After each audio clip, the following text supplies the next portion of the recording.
avons une chambre d'hôte dans les Monts du Forêt, à Saint-Thomas-la-Garde. Les atouts du Forêt, je pense que ce sont les paysages. Les gens sont véritablement bluffés quand ils montent sur les Hauts-de-Chaume et qu'ils découvrent ce pays sauvage, ces villages de pierre, ces multiples points de vue. Et quand ils se laissent redescendre dans la plaine, ils sont charmés par cette succession d'étangs, souvent chaînés les uns aux autres, les élevages de bovins, les élevages de chevaux. Les pèlerins qui sont sur le chemin de Compostelle, qui font le Cluny-le-Puy, traversent la plaine du Forêt. Et ils sont vraiment émerveillés par tous ces petits prieurés, tout ce petit patrimoine qu'ils découvrent.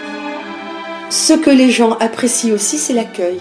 Nous avons le temps de nous occuper de nos visiteurs et ils apprécient finalement cette relation personnelle qui se lie avec les habitants du Forêt.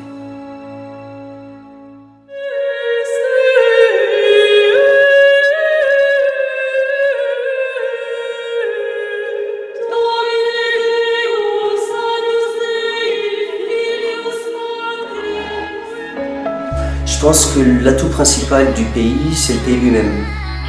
Venez dans les vignes, posez-vous 2 minutes, ouvrez les yeux, regardez et vous allez comprendre.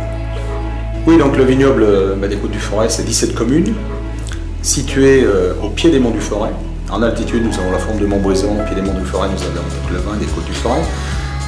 Ce cépage, il a la particularité de donner des vins fruités, légers, souples principalement. Alors on peut le conseiller évidemment avec plein de viande, de fromage.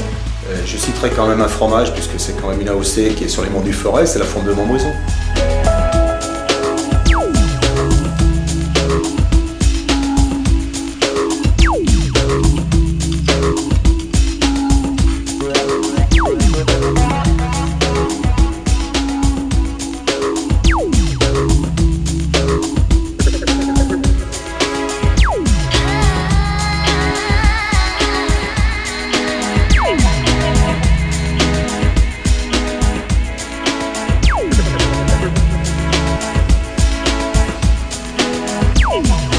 Je suis le dirigeant d'une entreprise de construction de maisons en bois qui est installée donc dans les Monts du Forêt sur le canton de Noiretable. Alors les Monts du Forêt, c'est 60% de taux de boisement.